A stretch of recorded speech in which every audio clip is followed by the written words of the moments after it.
Greetings, brothers and sisters. I hope all is well. So I seem to have this thing where I summon up or I simplify keeping the Most High first. I bottle it all up into one thing instead of just going down the list of things, how to keep each law, statute, and commandment.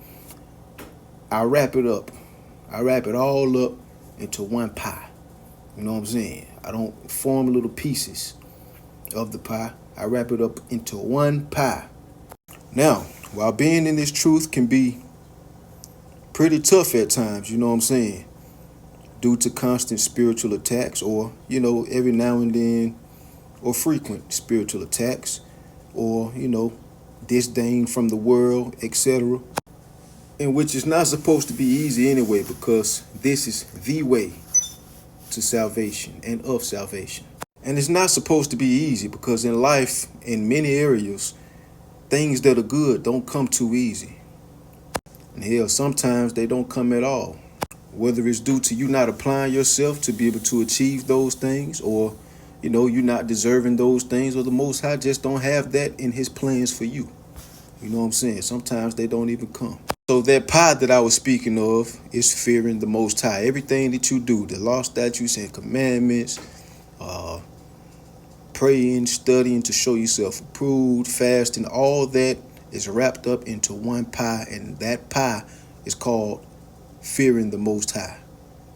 That's all you're doing, just to simplify it. So without further ado, let's go to 1 Samuel chapter 2, verses 9 through 10. And it reads, "He will keep the feet of his saints, and the wicked shall be silent in darkness, for by strength shall no man prevail. The adversaries of the Lord shall be broken to pieces. Out of heaven shall he thunder upon them. The Lord shall judge the ends of the earth, and he shall give strength unto his king, and exalt the horn of his anointed." You know one thing that all of his anointed possess? A fear like no other. Nothing, no one, no situation can come above the fear that they have for the Most High. And the fear of the Most High, by the way, is the beginning of all wisdom. So you think you're wise and all, you know what I'm saying, but you don't fear the Most High. You're like a worldly wise, you know what I'm saying, which is empty. It's an empty type wise because you're not spiritually in tuned. You did, because you don't fear the Most High. The spiritual world is the world that birthed the physical world. The Most High created the spiritual world first. It's like the mother of the physical world. You know what I'm saying? So if you don't have spiritual knowledge, that spiritual wisdom, you really ain't too smart, bro. Honestly. You got an empty wisdom. You got an empty intelligence. The intelligence that you possess is going to pass away right along with this world, this society. That spiritual knowledge, that spiritual wisdom and intelligence is here forever. It's never going anywhere. So like I said, if you truly feel the Most High, you know what I'm saying, not just with your words, but with your actions, your mind, your heart, you know what I'm saying, then the Most High will keep your feet, as we just read. So for anybody out there worrying about what their enemies are doing and things of that nature, stop worrying. Do yourself a favor. Just understand that whatever they're going to be doing is going to revolve around you, and that the Most High is going to destroy them. They're going to be destroyed one day. You know what I'm saying? Finito. Capiche? You dig me? They're going to be a goner. And as long as you're doing what you're supposed to be doing in this truth, in this knowledge, then you won't have anything to worry about. You won't be a part of that destruction. The Most High will not destroy you right along with them.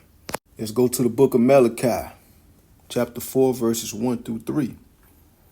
"For behold, the day cometh that burn as an oven, and all the proud, and all that do wickedly shall be stubble, and the day that cometh shall burn them up, saith the Lord of hosts, that it shall leave them neither root nor branch.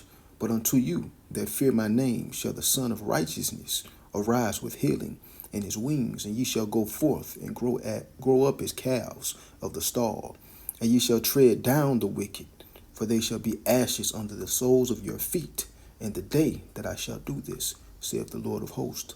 Now, this is not just talking about the Persian period throughout history, or the times where the Jews escaped the Roman Empire, the first go run of the Roman Empire, because we still in the Roman Empire in today's day. This is just the second part of it.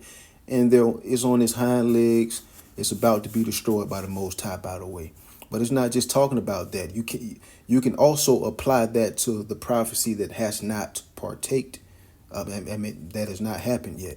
You see, that son of righteousness is meant to represent or symbolize Yahweh Ba'Shem Yahweh Shai. That's the Most High and His only begotten Son, and the healing, comfort, tranquility, and peace that He will bless us with. And it compares us to calves in the stead, representing strength, vigor, valiance.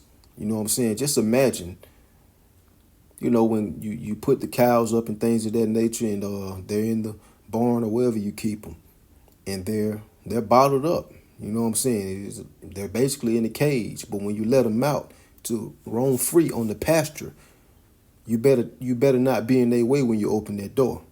You know what I'm saying? It said we should stampede over the wicked.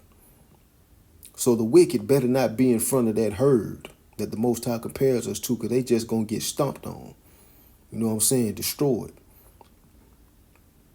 And it also represents the calves.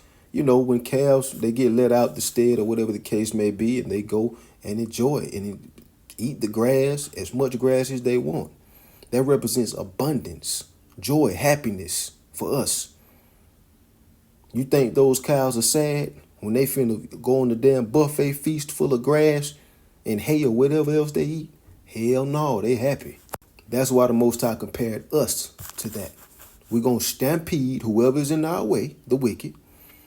You know what I'm saying? And we're going to live in abundant joy, happiness, protection, healing, comfort, peace, spiritual tranquility.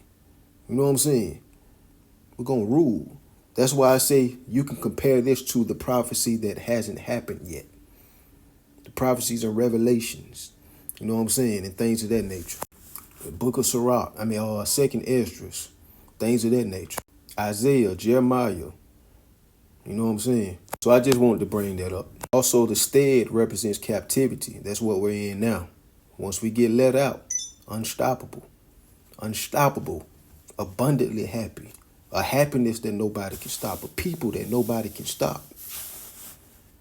That's what that parable represents. You see, those that have a lack of fear of the Most High shall get treaded over, stomped over, stampeded over, crushed. Let's go to the book of Judith 8:27. Let's start at 25. Moreover, let us give thanks to the Lord our God, which trieth us, even as He did our fathers. Remember what things He did to Abraham, and how He tried Isaac, and what happened to Jacob in Mesopotamia of Syria, when he kept the sheep of Laban, his mother's brother. For He hath not tried us in the fire as He did them, for the examination of their hearts, neither hath He taken vengeance on us. But the Lord doth scourge them that come near unto Him to admonish them. As you just heard, the Most High has not tried us like He tried them. We haven't been through what they went through. We wouldn't even be able to lace up their boots, our forefathers, foremothers, and things of that nature. So I just put that side note, that side precept in there just to show you guys to be grateful. You know what I'm saying? And also to show you that our forefathers, foremothers, they went through more. You know what I'm saying? They got tested in bigger ways.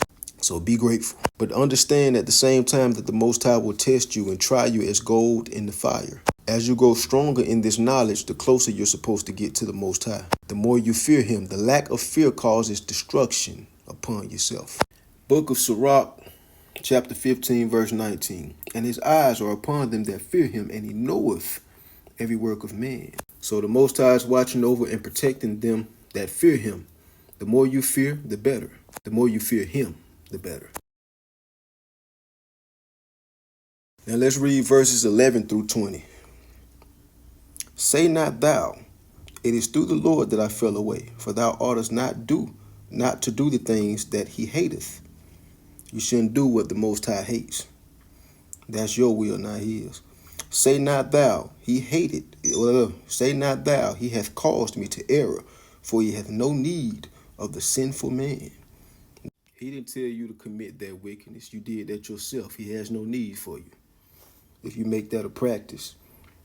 Verse 13, the Lord hateth all abominations, and they that fear Yahweh love it not. We hate abomination as well. He himself made man from the beginning and left him in the hand of his counsel, meaning he gave you your own will. If thou wilt to keep the commandments and to perform acceptable faithfulness, keep the law, statutes, and commandments, and keep the faith, he hath set fire and water before thee. Stretch forth thy hand unto whether thou wilt, meaning he created good and evil. Which one will you choose? He gave you free will, right? Which one you gonna choose? Evil or good? Verse 17, before man is life and death, and whether him liketh shall be given him. Meaning, if you choose evil, you're going to be destroyed. Evil going to fall upon you. You choose good, you're going to get that back in return. The Most High is big on rewarding people in accordance with their works. We're going to get to that one. For the wisdom of the Lord, verse 18, for the wisdom of the Lord is great, and he is mighty in power, and beholdeth all things, he knoweth and seeth all things. And his eyes are upon them that fear him, and he knoweth every work of man. He hath commanded no man to do wickedly, neither have he given any man license to sin. So he didn't say you can sin, and he didn't tell you that you should sin. Most High gave you free will, so you want to make sure that you're doing the best that you can at choosing life with the free will that he gave you. The side of life rather than the side of destruction, aka evil. Let's go to Sirach, chapter 16, verse 13. The sinner shall not escape with his spoils, and the patience of the godly shall not be frustrated. Meaning, your patience shall not go in vain. You're going to be rewarded for your patience. So keep being patient. I tell you, I've told you in multiple videos, the Most High does not go off of your will, your way, your timing. He goes off of his own. Time does not control him. It controls us, and he controls time. So you can't say, oh, God, I've been patient. Oh, Most High Yahweh, Bashim Yahweh Shai, I've been patient for 2 years.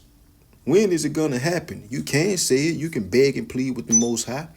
But you got to come back to realize that he's not moving on your timing. You may think 2 years is long enough. He didn't say that though, did he? Hell no, he didn't. So keep being patient, and you will be rewarded for it. Not just with, blessings, but with this whole place falling and us being in rulership again. Be patient. It's coming. Just keep the faith, keep the law, statutes, and commandments, like what I read earlier. Choose the way of life rather than the way of evil and destruction, and you'll be straight. Keep being patient. Lastly, verse 14. Make way for every work of mercy, for every man shall find according to his works. What should your works be? The law, statutes, and commandments, fasting, giving alms, praying, studying to show yourself approved, keeping the faith, being patient. Those are your works. Your works. So those are important, very important, because those are dictated. That dictates how much mercy you receive. That's what that is saying, that verse 14. So there's just some food for your thoughts, man. Take that and do as you will, pun intended. So I don't know if it's going to be a part 2 to this. Hopefully it is, you know what I'm saying? But in the meantime, I'm hoping that you guys continue to strengthen your faith in the Most High, your love for the Most High, and your fear of the Most High. Shalom. Blessings.